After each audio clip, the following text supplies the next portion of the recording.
What's up, guys? This is Lex, poker vlog number 5. We're here at the Hard Rock. We're gonna be playing a $5, $10, $25 mandatory straddle. Pots get pretty big. If you guys like the content and you wanna see more of it, like and subscribe for more. I'm gonna be coming out with videos 1 to 2 times per week. All right, let's get in there.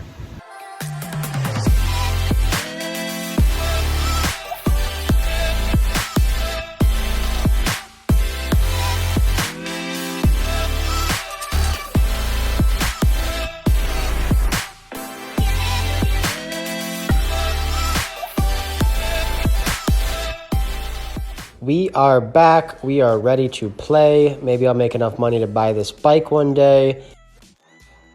We get our hand sanitized. We are ready to play now. We're playing 5-10 with a $25 mandatory straddle. First hand here, there is a limper. I'm going to raise here with King Jack of diamonds. I make it $100. Folds back to the limper, and he ends up putting in the call for another $75. Going heads up here to our first flop. Comes King 10-8. 2 clubs, 1 diamond. We flop top pair, jack kicker, backdoor straight draw, backdoor flush draw. We're going to c-bet here, not too big. We make it 100, and he folds. Couple hands later, folds to us in the cutoff. We open ace jack to 75. Just a button calls. We're going heads up to the flop. Comes out queen 3, deuce, 2 hearts. We've got an overcard, backdoor straight draws, and flush draws. We c-bet $60. And our opponent min raises to 120. He's got about $2,000 behind, so we make the call. We can rep some straights and some flushes. Turn card gives us one of those outs. 5 gives us a gut shot to a 4. We check, and he insta-checks behind, so that's pretty interesting. The river's the 10 of hearts. My plan here is to check. If he has a queen and we lead into him as a bluff, he's just going to call. But if we check and he value bets, we can check raise huge as a bluff. We have the ace of hearts blocker. So he ends up betting 150, and we check raise to 700. We're the only one who can have the nut flush, and he just snap folds, so we take it down. I show the table the jack of spades. I got a bluff through. Now you're all in big, big trouble. Now we have ace king in early position. We make it 75. Middle position calls and the button calls. The button is a pretty aggressive player, and the middle position has been getting in there with a lot of hands, making some big bluffs, so we're pretty happy here with this situation. Even happier here when the flop comes ace, king, 7, 2 diamonds. We flop top 2 pair with the backdoor nut flush draw. Because our opponents are super aggressive, we're going to end up checking here to try to get them to blast off with either worse hands or total airball bluffs. There's really nothing we're worried about here. We have the king of diamonds. There's a couple gut shots, so we check, and the button ends up putting in a bet. He bets 175. We check call here, putting in the slow play, and going heads up to the turn. The turn is a great card here. It's the offsuit 5. Could give him 2 pair with maybe ace 5 here. So we continue to slow play. We check. He bets again. He bets 285. So with this bet sizing, I think he just has a weaker ace. And we're going to decide here, instead of check raising the turn, we are going to check call the turn and then lead on basically any card on the river. If the river is a brick, we're going to bet around $700 or $800. If it is a diamond, then I think I'll bet a little bit smaller, maybe 300 to get a crying call from an ace. But either way, this stop and go play usually always gets paid off. I think if we check raise this turn, he might call. And then if we shove the river, he's just going to probably hero fold ace 10, maybe even ace 9 or ace 8. He might make a call with ace queen, but that's going to be unlikely. The river's a king of hearts. We make a boat. King's full of aces. Basically the nuts right now. It's great for our hand and in order to get paid off. I really don't think he's going to be folding any ace when we lead here. It's just going to look like such a bluff for me. So I bet $700, and he thinks for about 5 seconds and calls. We show the ace king, and we're obviously good. He doesn't really show, but I think if he had pocket sevens that he would probably show that or consider raising. So I think he just called us with a medium ace, which is exactly what we put him on.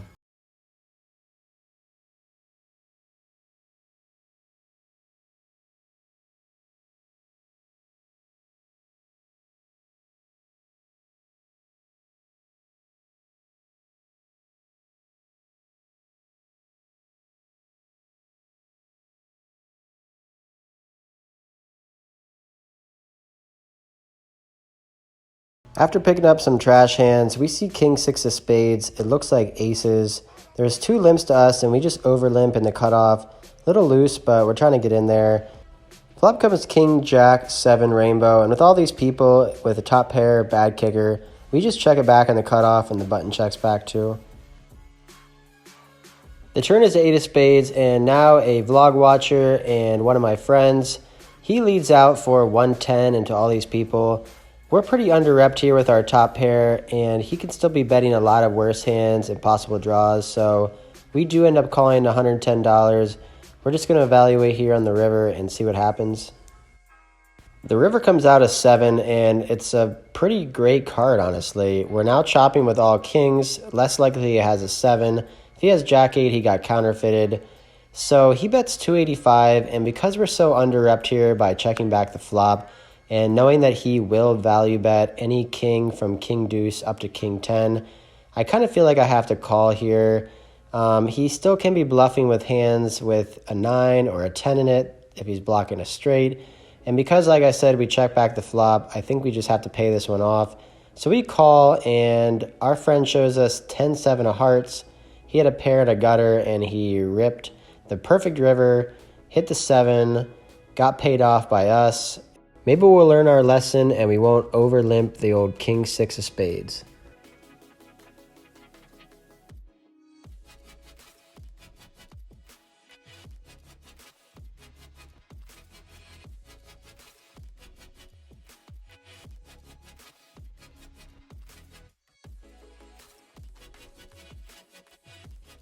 We got ourselves an awesome dinner and we're ready to get back in action. And action we have pocket kings under the gun, make it 35, and we end up getting 4 callers here. So going 5 ways to a flop with pocket kings, not really the most ideal spot.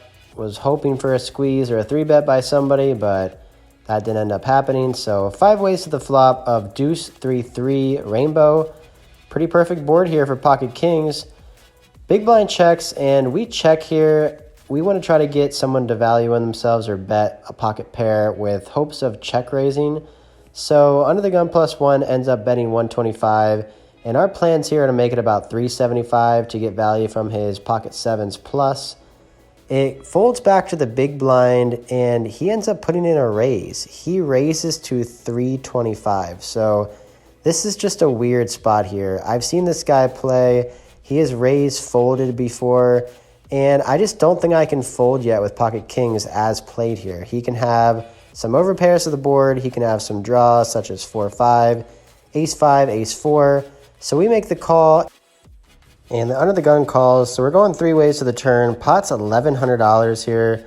The turn's a 6, which is pretty bad. Brings in 4-5, which is a straight, which either player could have. The big blind leads for 600. We think for a while, and we're just going to let this one go. The under the gun +1, call the raise after he bet, and now this guy raised to flop, betting into 2 people. We lose to 4-5, lose to pocket deuces, lose to a 3, so we end up letting this one go. What a sick hand it turned out to be. They ended up getting it all in for another like 1,500. Big blind had 3 deuce, and +1 had pocket deuces, so they both flopped a boat. I'm here with pocket kings just drawing to 2 outs. Pretty sick though, how they almost flopped me dead. One more hand left, but before that, if you guys like sushi and hear my bad beat stories, hit that like and subscribe button. We pick up my 3rd favorite hand here, pocket aces. If you want to know my 1st favorite hand, just ask your sister. That was a joke, guys. Don't come after me. We raise the 60 over 2 limps, and the small blind makes it 200 with about $1,500 behind. We're going to be 4-betting here because we got the best hand there ever was. We make it 575, a little over 2.5x, and if he calls, we'll be able to get it all in on basically any flop. He thinks for a while. I actually thought he was going to shove, and I was really excited, hopefully to get it all in with aces.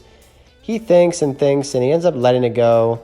We take one more look, and we drag this pot down. Last one of the night.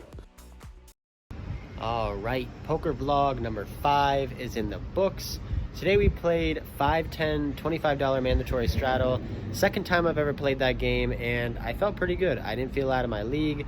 I didn't feel intimidated or anything. The money was big, but I feel like I held my own. The first half of the session we did pretty well. We made that boat with ace king, got paid off. That bluff got through with ace jack with ace of hearts, so finally we get a bluff through. And then we kind of, you know, ran decent for a while. We got moved back to the main game after dinner, and I decided that the game was really tough, full of a lot of tough players, some of the best in the room. I thought to myself, I'm going to try to just focus on the game. It's a big game, and I'm not going to worry about the camera right now. So I didn't film the last 2 hours of playing, but that's when I made all my money tonight. Picked a couple nice spots to bluff, turned my second pair into a bluff, and it got through. Made some hands, value bet, cold 4-bet ace king to $850, so biggest 4-bet I've ever had, biggest 4-bet I've ever made in my poker career. But it was a good day. We ended up making $1,300, so basically erased the loss that we had the other day, and hopefully this 5, 10, 25 runs more often and we can play big games with big stakes. We're going to be traveling this weekend. We're going to be going to Bonita Springs this weekend and then possibly to Tampa for the tournament series. So if you guys want to watch some vlogs, make sure to like and subscribe below. All that obviously helps, and the more people we get subscribed, the more videos I'll make, more motivation. So hope you guys had fun.